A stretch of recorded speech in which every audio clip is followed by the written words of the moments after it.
Hello नमस्कार मित्रांनो, जिल्हा न्यायालय भरती रिलेटेड ऑथेंटिक अपडेट्स पाहण्यासाठी मित्रांनो आत्ताच आपल्या चॅनलला सबस्क्राईब करून घ्या। तर बघा मित्रांनो, आजच्या व्हिडिओमध्ये आपण पाहणार आहोत की तुमची जी सेकंड रिस्पॉन्स शीट आहे जिल्हा न्यायालय भरतीची, त्याच्या संदर्भात काय नवीन अपडेट आलेली आहे। त्याच्यानंतर मित्रांनो, इलेक्शनचा काय प्रभाव पडणार आहे जिल्हा न्यायालय भरतीवरती। त्याच्यानंतर मित्रांनो, तुमची सेकंड रिस्पॉन्स शीट आज कधीपर्यंत येऊ शकते मित्रांनो, सेकंड रिस्पॉन्स शीट कोणत्या तारखेला येणार आहे याच्याविषयी सुद्धा किंवा नवीन काय माहिती आलेली आहे, सर्व माहिती मित्रांनो आजच्या व्हिडिओमध्ये तुमच्यासोबत शेअर करणार आहे।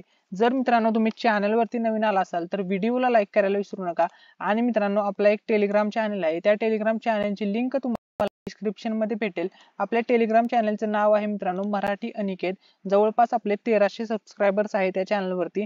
या चॅनलवरती मित्रांनो तुम्हाला सर्व अपडेट भेटेल। ज्यावेळेस मित्रांनो तुमची सेकंड रिस्पॉन्स शीट लागेल त्यावेळेस सर्वात अगोदर युट्यूबच्याही अगोदर आपण अपडेट आपल्या टेलिग्राम चॅनलवरती देणार आहोत किंवा देत असतो। त्याच्यामुळे तुम्ही टेलिग्राम चॅनल नक्की जॉईन करून ठेवा, सर्व माहिती तुमच्यापर्यंत पोहोचेल। ठीक आहे, चला तर मित्रांनो आता आपण मेन टॉपिकला सुरुवात करूया। तर बघा, जिल्हा न्यायालय भरती 2023-24 शिपाई हमाल लिपिक पदासाठी ही भरती प्रक्रिया सुरू आहे। तर बघा, सेकंड आन्सर की अपडेट न्यायालयाकडून येणार ऑफिशियल नोटिफिकेशन। तर आता ही युट्यूबवर आपण सर्वात अगोदर अपडेट देतोय। तर ठीक आहे, चला बघूया मित्रांनो काय नवीन अपडेट समोर आलेले आहे। तर बघा, जिल्हा न्यायालय भरती 2023च्या परीक्षा 14 फेब्रुवारी 2024 ला आटोपल्या। 2 मार्च 2024 ला पहिली रिस्पॉन्स शीट आली। त्याचे ऑब्जेक्शन 4 मार्च 2024 पर्यंत सबमिट करायचे होते। सदर प्रक्रियेला आज जवळपास 1 महिना कालावधी उलटून गेला तरी अद्याप पुढील प्रक्रियाबाबत कोणतीही हालचाल TCS कडून दिसत नाही।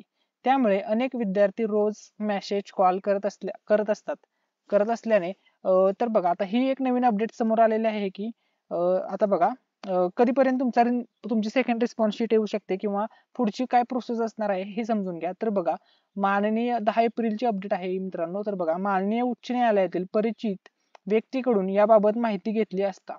तर बघा, जे व्यक्ती म्हणजे ते माननीय न्यायालयातील परिचित व्यक्तीकडून ही माहिती आपण घेतलेली आहे। हा महत्वाचा पॉईंट समजून घ्या। किंवा काही विद्यार्थी म्हणतील ही माहिती तुम्ही कोठून घेतली, तर हा मुद्दा आपण या ठिकाणी मेन्शन केलेला आहे की बाबा, माननीय उच्च न्यायालयातील परिचित व्यक्तीकडून याबाबत माहिती घेतली असता असे समजले की फॉर्म भरून परीक्षा घेणे, पेपर तपासणी करून नॉर्मलायझेशन पद्धतीने नुसार जिल्हानुसार यादी तयार करून न्यायालयाकडे पुढील प्रक्रियेसाठी देणे, हे सर्व काम TCS कडे देण्यात आले आहे।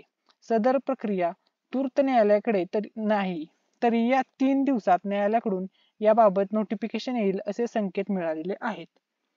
तर बघा, 3 दिवसामध्ये नोटिफिकेशन मिळेल असे संकेत तर भेटलेले आहेत। आता बघूया, आपण 3 दिवस वाट बघूया मित्रांनो की नवीन नोटिफिकेशन काय येतंय। ठीक आहे, या व्हिडिओमध्ये जर काही डाऊट असेल तर कमेंट सेक्शन मध्ये विचारू शकता। हा व्हिडिओ तुमच्या सर्व मित्रमैत्रिणींसोबत शेअर करायला विसरू नका। थँक्यू सो मच, धन्यवाद।